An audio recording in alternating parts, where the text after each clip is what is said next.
Hello everybody, I'm back with another knife review. Before I begin, I just want to let you know that I'll be refining my knife reviews again one more time. This time, instead of saying the specs out, during the video, I'm just going to just write them on the left-hand side here, so you guys can just read them at your leisure. Feel free to just pause the video at any time to check out the specs, and then just resume the video when you're done. Similar with my size comparisons, Zippo This Knife That made a very good suggestion that I shouldn't spend so much time showing size comparisons. I'll just put them down. You guys, just pause the videos. Check out the size comparison, then resume the video when you guys are ready to listen to more of the knife. So, at any rate, now I said no on the last video. I said that I would be reviewing the Applegate Fairbairn folding dagger from Boker, but this review vid is specifically geared toward Mr. Mrjimbofox. He has mentioned on a couple of my vids that I only review large knives. Now, and to be fair, yes, I do. My knives are getting between like the 3.5 to the 4-inch mark, which are pretty large, in my opinion. So today I'm going to review a very small knife for you. It's not going to be this one, but it is a Spyderco. So here it is, the Spyderco Bug. So let's go ahead and open this up now. This is on loan to me. So this is not my knife. It's on loan to me by my fiance. And yes, I did ask her to marry me recently.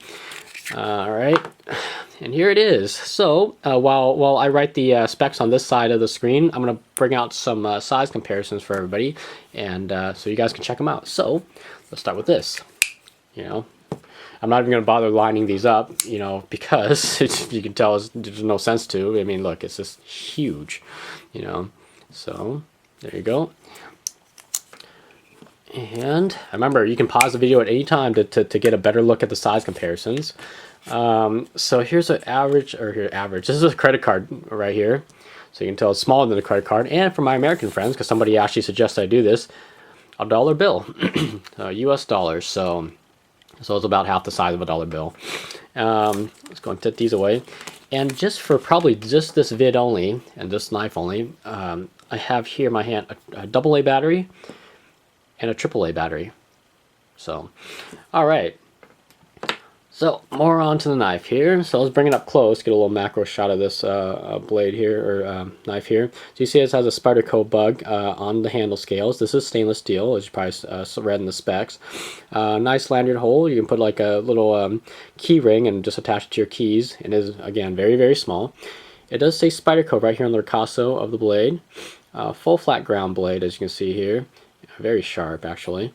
On the back here, my camera will not pick this up. I don't think it's going to get close enough to do this macro, but it says China right on the back here.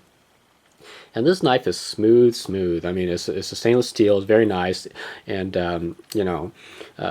you can use it for pretty much any task, really. Or basic light tasks, I guess I should say. Nothing hard use, obviously.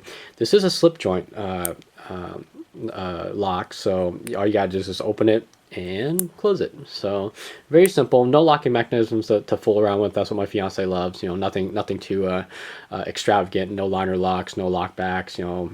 Whatever. It does have nice ergonomics here, because it has like these dual cutouts here, so you can get like a nice 2-finger grip on it, just like that.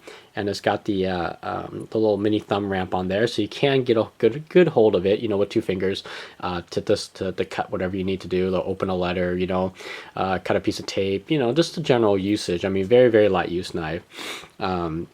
So there's no jimping anywhere on the handle here, and you can probably see right inside of it. So it's very plain. There's nothing really special going on inside the knife here, and it's of course obviously very, very lightweight. As you already read in the specs over there. And it's nice that they use the stainless steel, because that gives a tiny bit more heft to it. I mean, if you would have used, like, say, any kind of FRN or anything like that, I don't think this knife would hold up very long, because you could probably just crush it down the middle here. So that's probably why they use stainless steel. Full backspacer, obviously, on the slip joint. But a very, very traditional Spyderco leaf-shaped blade, and again, a full flat ground. So there's really not much going on in terms of what the knife is, because it's what you see is what you get. There's no special features about it. It's a very no-nonsense knife, very useful knife, and under $10. Actually, you can get these from anywhere between like $7 and $10. I mean, online and in stores and everywhere. So it's not gonna break the bank. You can buy like several extras if you really need them. to just have around and put on separate keychains or whatnot. So I think it's a very useful cutting tool, you know, especially this is very sheeple friendly. It's not going to it's kind of not going to alarm the public when you bring it out. So, you know, it's great. It's just like a very, very miniature traditional shaped Spyderco knife. I mean, look at it, even in a closed position, you know, you can see the Spidey opening, the hole, and, you know, very nice curved handles here. So, yeah, I think it's a great knife, actually. And it's just a you know, very no-nonsense knife. Let me see how I've actually never cut anything with this thing. Let's see what this thing can do, actually. So, here we go. Oh, good lord, look at that. Straight as can be. This thing is like sharp. Look at that. So this thing is a very sharp knife, actually. So don't let its size fool you. Very, very nice and very, very handy to have around. You know, especially when you need something you can stick in your pocket, purse, you know, anywhere on your keys. You know, so or just a nice little backup blade. So, anyway, so this is been my review of the Spyderco Bug. And I will catch you guys on the next review. I want to thank everybody for watching.